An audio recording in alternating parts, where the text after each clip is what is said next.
दोस्तों एक दिन राजा दशरथ शिकार करने वन में गए। वे और उनके सिपाही वन में इधर उधर घूम रहे थे। तभी उन्हें पानी के गड़गड़ाने की आवाज सुनाई दी। राजा दशरथ ने आवाज की दिशा में तीर मार दिया। जब दशरथ वहां पहुंचे तो उन्होंने पाया कि वहां एक युवक बुरी तरह से घायल पड़ा है। वो युवक श्रवण कुमार था, जो अंधे माता पिता की इकलौती संतान था। वो अपने प्यासे माता पिता के लिए पानी लेने आया था। जब उसके प्राण निकलने लगे तब भी उसे अपने असहाय माता पिता की चिंता सता रही थी। उसने दशरथ को पानी से भरा बर्तन देते हुए उसके माता पिता को दे आने का अनुरोध किया। श्रवण कुमार के भोले भाले माता पिता ने दशरथ के हाथ से बर्तन लेकर पानी तो पी लिया, लेकिन दशरथ सच्चाई को छिपा नहीं पाए और उन्होंने सब कुछ बता दिया।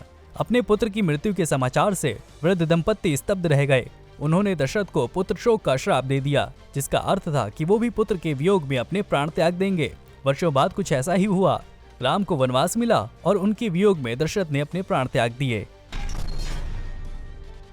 दोस्तों राम ने अपने वनवास के समाचार को प्रसन्न मन से स्वीकार कर लिया था। वे अपनी माता कौशल्या से मिलने पहुंचे। अपने बेटे को देखकर कौशल्या जोर जोर से रो पड़ी। तुम जंगल में 14 साल कैसे बिता पाओगे? राम मुस्कुराए और अपनी मां को समझाने लगे कि 14 वर्ष तो शीघ्रता से व्यतीत हो जाएंगे। राम ने जाने की तैयारी शुरू कर दी तो सीता भी उनके साथ आ गई। सीता ने उन्हें अपने साथ ले चलने का अनुरोध किया, लेकिन राम ने इनकार कर दिया। सीता कहने लगी, मेरे लिए आपके बिना 14 वर्ष बिताना कठिन होगा। मेरा कर्तव्य आपके साथ रहना है। सीता की तरह लक्ष्मण ने भी राम के साथ वन में जाने का निश्चय किया। मैं अपने प्रिय भाई को कष्ट के क्षणों में कैसे छोड़ सकता हूँ? लक्ष्मण ने तर्क दिया। सीता और लक्ष्मण का संकल्प देखकर राम को उनकी बात माननी पड़ी।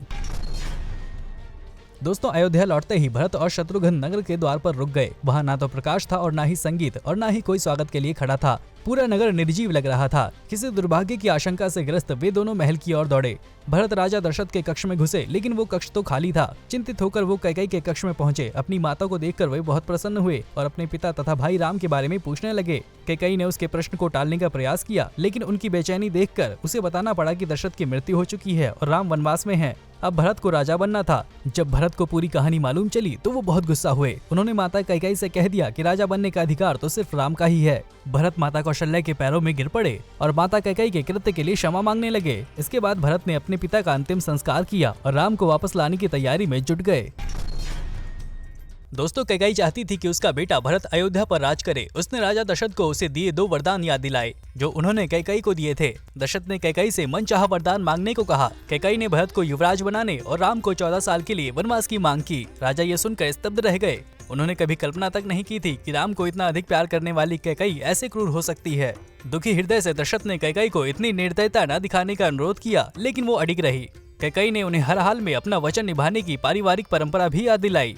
इस प्रकार कैकेयी के कारण राम को 14 साल का वनवास मिला।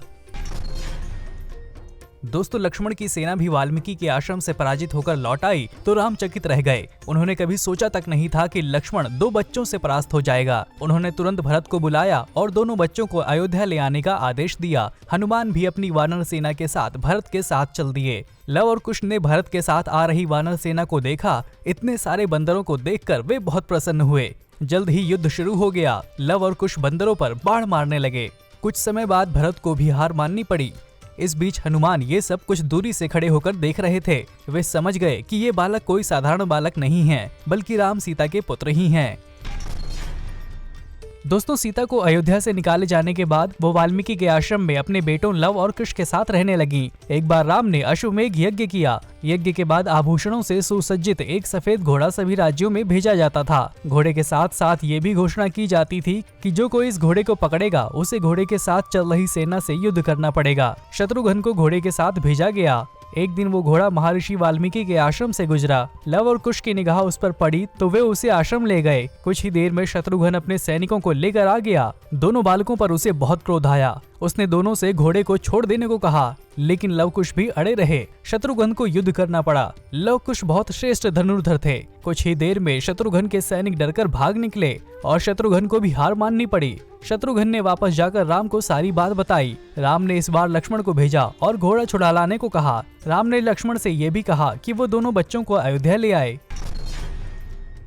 दोस्तों रावण से युद्ध के पश्चात राम के निर्देश का पालन करते हुए लक्ष्मण ने सीता को गंगा तट पर छोड़ दिया। ऋषि वाल्मीकि के शिष्यों ने सीता को रोते हुए देखा तो जाकर अपने गुरु को ये बात बताई। ऋषि वाल्मीकि समझ गए कि वो नारी सीता ही होगी। वे उसे अपने आश्रम ले आए। तभी से सीता उन्हीं के आश्रम में रहने लगी। कुछ महीनों बाद सीता ने 2 जुड़वा बच्चों को जन्म दिया। आश्रम में सभी लोग प्रसन्न हुए। वाल्मीकि ने उन बच्चों के नाम लव और कुश रखे। दोनों आश्रम में ही रहने लगे। वाल्मीकि उन्हें शिक्षा दीक्षा देने लगे। वाल्मीकि जानते थे कि दोनों बच्चे बड़े होकर अपने पिता की तरह शक्तिशाली और बुद्धिमान बनेंगे। उन्होंने बच्चों को धनुर्विद्या सिखाई और जल्द ही दोनों कुशल योद्धा बन गए। दोस्तों, लव और कुश ने शत्रुघ्न की सेना को परास्त कर दिया और यज्ञ का घोड़ा छोड़ने से मना कर दिया। ये सुनकर राम ने लक्ष्मण को घोड़ा छुड़ा लेने के लिए भेजा। लव और कुश हठी थे। उन्होंने बिना यज्ञ किए घोड़ा लौटाने से मना कर दिया। वाल्मीकि ने उन्हें कुशल धनुर्धर बना दिया था। दोनों लक्ष्मण से तनिक भी नहीं डरे और भिड़ गए। कुश ने फुर्ती से लक्ष्मण पर बाण चलाने शुरू कर दिए। लक्ष्मण ने भी जवाब देना शुरू कर दिया। लक्ष्मण दोनों बाल योद्धाओं की शक्ति से बहुत प्रभावित हो रहा था। लव और कुश के तीरों के सामने लक्ष्मण अधिक देर तक नहीं टिक पाया और गिर पड़ा। राम ये सुनकर स्तब्ध रह गए। उन्होंने भरत और हनुमान को वाल्मीकि के आश्रम में भेजा।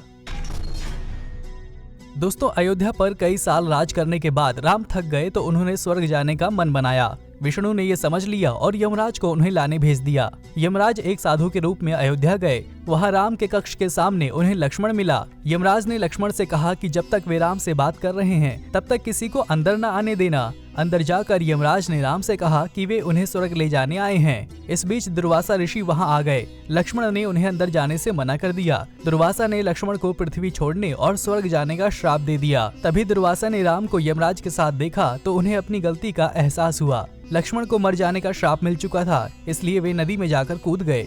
राम को अपने भाई की मृत्यु पर बहुत दुख हुआ। दोस्तों, राम को भरत और हनुमान के भी हारने का समाचार मिला तो उन्होंने स्वयं ही वाल्मीकि के आश्रम जाकर लव और कुश से मिलने का निश्चय किया। वहां पहुंचकर राम ने लव और कुश से उनका परिचय पूछा। लव ने बताया कि वो वन देवी के पुत्र हैं। सीता को आश्रम में वन देवी ही कहा जाता था। दोनों ने बताया कि वाल्मीकि उनके गुरु हैं। राम समझ गए कि दोनों बालक स्वयं उनके ही पुत्र हैं। तब तक लव और कुश ने राम और उनकी सेना पर बाण छोड़ने शुरू कर दिए। तभी वाल्मीकि वहां आ गए। उन्होंने बच्चों को बताया कि राम ही उनके पिता हैं। राम ने अपने बेटों को गले से लगा लिया। दोस्तों, राम का अपने बेटों से मिलन हो चुका था। जब सीता ने उनका मिलन देखा तो राम की निगाहें सीता से भी मिली। राम फिर से उदास हो गए। उन्हें लगा कि अयोध्या की प्रजा सीता को रानी स्वीकार नहीं करेगी। वाल्मीकि ने राम से सीता और लव कुश को अयोध्या ले जाने का आग्रह किया। राम सीता से बहुत प्यार करते थे, लेकिन अपनी प्रजा की उन्हें अधिक चिंता थी। उन्होंने सीता को ले जाने से इनकार कर दिया। सीता ने धरती माता की गोद में समा जाने का निश्चय किया। उन्होंने कहा, हे धरती माता, अगर तुम मानती हो कि मैंने कोई पाप नहीं किया है तो मुझे अपनी गोद में समा लो। अचानक धरती फट गई। सुंदर सिंहासन पर सवार धरती माता प्रकट हुई और उन्होंने सीता को अपनी गोद में ले लिया और वापस चली गईं। लव और कुश अपनी माता को जाते देख रोने लगे। राम की आंखें भी भर आईं, लेकिन सीता हमेशा के लिए धरती में समा चुकी थी।